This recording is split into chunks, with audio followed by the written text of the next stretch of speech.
O alcoolismo é hereditário? A doença da dependência química,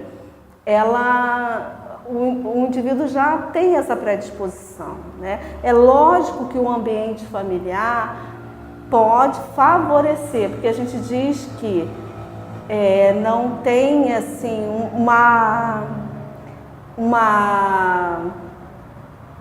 um método, né? Eu posso ter uma família considerada funcional e dentro dessa família funcional acontecer de vir a desenvolver a dependência química, né? E posso ter uma família funcional que também, então não tem método, ninguém escolhe ser dependente químico e também ninguém escolhe ter um familiar dependente químico. E aí cada um vai se libertando dessa culpa, né? De onde eu errei, o que eu podia fazer, será que eu deixei de dar afeto, não fui presente, e devolvendo para o dependente químico a responsabilidade dele em relação à própria vida. E nesse novo formato de relacionamento, existem situações em que o dependente químico vê essa mudança, né, de comportamento, porque ele reconhece a obsessão, ele reconhece a compulsão, ele reconhece o controle, ele reconhece a negação, mas ele só não tem condições para lidar com isso e pode escolher não ficar mais naquele ambiente familiar e preferir sair de casa. Às vezes acontece isso também, ele não consegue mais lidar com aquele novo formato e prefere sair de casa. Ou o codependente prefere dar esses limites, porque uma das características do codependente é não saber lidar com os limites. Ele não tem um limite interno, ele não sabe dizer quais são os seus próprios limites, consequentemente ele também não sabe dar limite para o outro. E quando ele começa a reconhecer isso, ele vai entender até onde ele pode ir, tipo, aqui em casa só entra até meia-noite. Se você chegar até meia-noite, você vai entrar. Se você não chegar à meia-noite, você não vai entrar. E ele vai conseguir dar esse limite e não ficar se culpando e se cobrando porque deu um limite. E aí ele vai aprender também a não ficar esperando chegar. Porque é o que acontecia. Não dormia, ficava esperando chegar, no dia seguinte estava cansado. E um nível de cobrança muito grande, né? Eu faço por você, você tem que fazer por mim. Eu dou para você, você tem que me dar. E quando começa a acontecer esse desligamento emocional, ninguém mais precisa ficar responsável pelo outro. Cada um é responsável por si. Cada um vai responder pelas próprias atitudes. Eu estou dando o meu limite e se quiser aceitar esse limite, seja muito bem-vindo, mas se não puder lidar com o limite, então faça uma escolha mais saudável para você. E o legal disso é que quando esses limites começam a acontecer, também esse encontro com a pessoa real acontece, porque passou tanto tempo sem se reconhecer, né, o dependente químico em função da droga, né?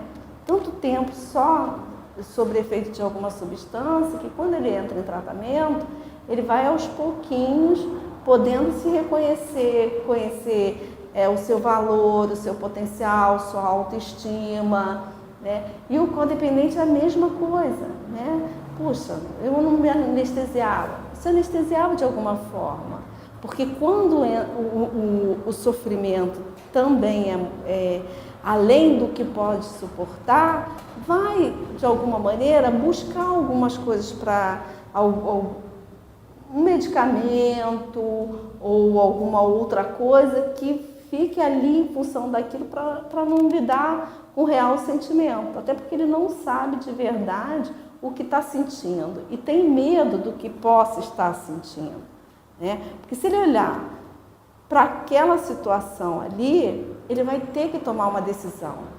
Como se desenvolver um trabalho preventivo diante do glamour do consumo? O que a gente diz é exatamente isso. Não dá mais para a gente tratar o assunto com dedos, mas sim tentar mostrar o que realmente o uso de substâncias, seja lícitas ou ilícitas, vem fazendo com a sociedade, né? As pessoas só conseguem acessar a tragédia quando sai no jornal, na televisão, um carro com 5 adolescentes, né? Ou matou, ou só consegue dessa forma, porque de alguma forma o que vem sendo realmente é o glamour, né?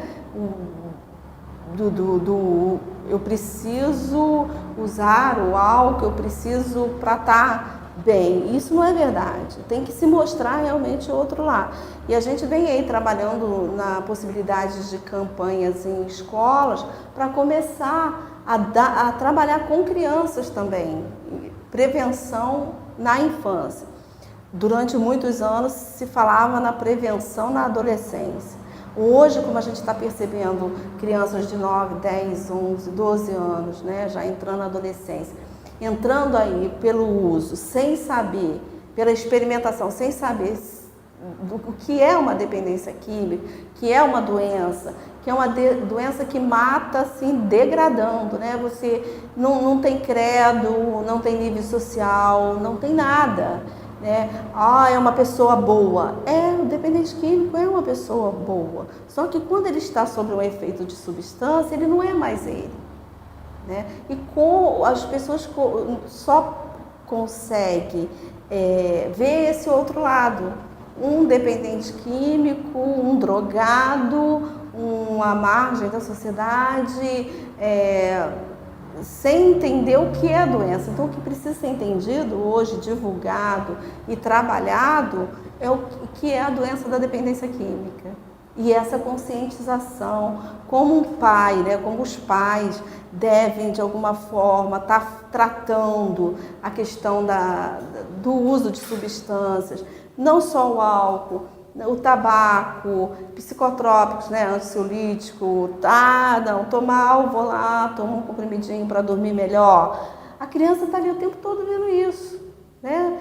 Não, cheguei do trabalho, estou exausto, estou muito cansado, vou tomar só um golinho de vodka para relaxar. E isso vira um exemplo para a criança. E ela está ali vivenciando, nossa, olha, se usar isso vai, né, eu vou ficar melhor, é assim que eu aprendi. E aí a gente fala muito em como conscientizar o ser humano numa qualidade de vida, né? Em busca da qualidade de vida. O que é uma qualidade de vida? O que é realmente que dá prazer, né? Coisas muito simples que quando um dependente químico entra para tratamento e a gente começa a trabalhar essas coisas simples, vamos lá, vamos aprender a respirar. Vamos lá, vamos aprender a andar na areia. Não, vamos fazer isso, vamos fazer aquilo. Nossa, eu consegui hoje fazer isso, mas como é bom. Nossa, eu consegui ir a um cinema, eu consegui ir a um teatro, eu consegui, e vai conseguindo aos poucos, né, tomar uma vida de verdade. Porque, na verdade, o que eles vivem é um submundo, né? Entram pelo glamour, entram pela pressão, muitas vezes do grupo, entra por vários fatores, mas não tem noção para onde vão. Então, o que é prevenção? É poder mostrar, né, que não é só isso, não é só o que você vê lá na propaganda, né, a mulher maravilhosa, o emprego maravilhoso, tudo perfeito. Não é isso. Tem lá a consequência disso, né, que tanto para um dependente químico como não, porque pode estar lá um adolescente, um jovem, com um grupo de amigos bebendo, né, se divertindo, e por achar que não tem problema com álcool e nenhuma outra droga, não tem essa consciência, pega o carro e acabou a vida ali muito rapidinho, né? Não precisa ter essa progressão toda, né? É muito rápido. Então, é a conscientização, é esse trabalho de prevenção mesmo, os líderes políticos poderem abraçar essa causa de verdade, né? A gente está aí num momento aí de muita propaganda e eu vejo, eu ouço e eu fico assim, puxa, né? Vamos lá, vamos colocar isso aí no dia a dia, né?